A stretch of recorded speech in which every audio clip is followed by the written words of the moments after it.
আসসালামু আলাইকুম প্রিয় দর্শক। আজকে আমরা একটি রিসেন্টলি যে ভাইরাল যে টপিক যেটা নাকি পত্রিকার মুখে কথাগুলো শোনা যায় যে রাসেল ভাইপা। সো আমরা এই বিষয়ে আজকে আপনাদের মাঝে কথাবার্তা বলবো। আসলে বিষয়টি বলতে গেলে অনেক কিছু বোঝা যায়। সর্বপ্রথম এই যে আপনার রাসেল ভাইপার এটা হয়তো রিসেন্টলি যে কিছুদিনের মধ্যে এই বিষয়টি ভাইরাল হয়েছে।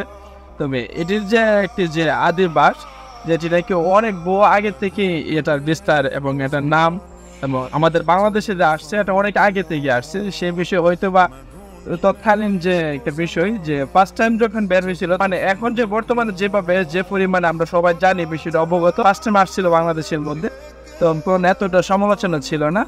তো ইদানিং দেখতে পাচ্ছি যে প্রত্যেকের মুখে শোনা যাচ্ছে যে রাসেল ভাইপা। তো আজকের আমরা এই টপিকে আসছি মূলত যে এটি মূলত যে প্রকাশিত হয়েছিল আমি যেখানে কথা বলতেছি প্রায় এটা আপনার মার্চ 6 মাস এরকম একটা সময়ের ভিতরে মূলত আরো বেশি প্লাস হবে প্রায় 8-10 মাসের মতো। মূলত এই বিষয়টি যে ফার্স্ট টাইমে যে নিউজ করেছিল এটি হচ্ছে আপনার যে সময় টিভি। তখন যে রাসেল ভাইপার সম্পর্কে আলোচিত বিবেচিত অনেকই হয়েছে, কিন্তু এখন বর্তমানে যে বিষয়টা এরকম ছিল না। আমার প্রশ্ন এখানে এবং আমার ভিডিও যে করার উদ্দেশ্য এটা হচ্ছে এটাই যে অবশ্যই আপনারা যেহেতু যারাই নিউজ করতেছেন এই বিষয়টা নিয়ে সেটা মানুষদেরকে সচেতন করতেছেন এই বিষয়টা অবশ্যই ভালো, কিন্তু অতিরিক্ত বেশি কোনো কিছু করে ঠিক না, সেটা আমরা সবাই জানি। দেখেন আমি যদি আপনাদেরকে অনুমান করে একটা হিসাব দিই তাহলে এই হিসাবটা অনুযায়ী আপনারা মিলাবেন। আমি পুরোপুরিভাবে নিশ্চিত না, কিন্তু যে অনুমান যে একটা বিষয় আশা করছি যে অনুমানটা হিসাবের বাইরে হবে না। যে আমাদের দেশের মধ্যে এমনিতে যদি গড় হারে যদি হিসাব করা হয় তাহলে দিনে প্রায় 4-5 হাজার মানুষ তো মারা যাচ্ছে কোনো না কোনো ভাবে।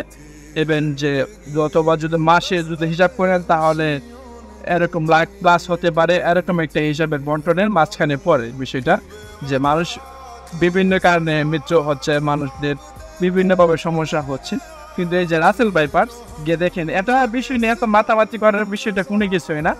যে এটা যে আপনাকে যদি ছোপ দেয় কোনো সাপে মানে রাসেল ভাইপার যদি ছোপ দিই তাহলে তার জন্য আমাদের আশেপাশের যে হসপিটালগুলো রয়েছে সেখানে মোটামুটি প্রত্যেকটি হসপিটালের মধ্যেই তার যে ভ্যাকসিনগুলা প্রত্যেকটি হসপিটালের মধ্যে রয়েছে প্রায়। তো আমার মনে হচ্ছে যে এই বিষয়টা নিয়ে তো বাড়াবাড়ি করার কোনো কিছু না।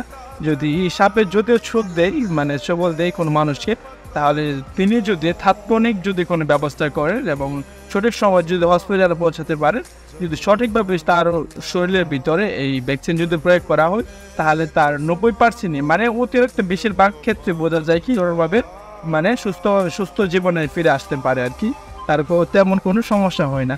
তো যেহেতু এটার কোনো না কোনো একটা আমাদের পরিবাসে দেখা যায় কি যে এটার কোনো একটা ওয়ে আছে রক্ষা হওয়ার, যদি সেগুলো দেয় আপনাকে তাহলে আপনি রক্ষা হওয়ার একটা চান্স থেকেই যায়। তো এটার তো কোনো না কোনো একটা প্রতিক্রিয়া থেকে যায়, আমাদের বাস পয়েন্ট এখানে আছে ঠিক না। তো এই বিষয়টা নিয়ে সেরা এত মাতামাতি করার কোনো রিজন দেখতে পাচ্ছি না, এইগুলা না করে ভালো। আমরা আসলে মূলত এই কাজগুলো থেকে হয়তো আমাদের মিত্র আল্লাহ তাআলা রেখে লাগছে, অবশ্যই আমাদের এই বিষয়ে সচেতন হওয়া উচিত। কিছু না হওয়ার আগে আমরা যে কোনো কিছু হওয়ার আগে আমরা সেই সম্পর্কে আমরা অবগত রাখলাম, এটা হচ্ছে আলহামদুলিল্লাহ বিষয়। তারপরে অতিরিক্ত কোনো কিছু ভালো না।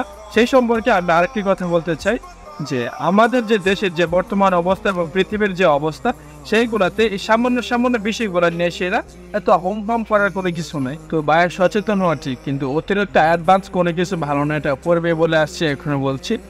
আমরা মত অবস্থানে থেকে আমরা পরিবর্তন করি যে আসলে যে আর আমাদের এই সামান্য বিষয়ে ফোকাসটা হয় সেটা আমাদের উচিত যে ফোকাস হওয়া।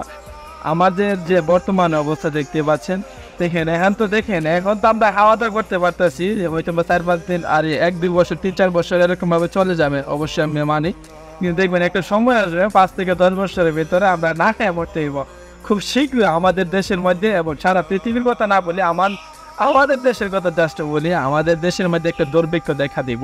আমরা সবাই চাই কি যে ঘরের ভিতরে বসে টাকা ইনকাম করি, কিন্তু কেউ চায় না যে আমি কৃষিকাজ করে সেটা কোনো কিছু উৎপাদন তৈরি করি।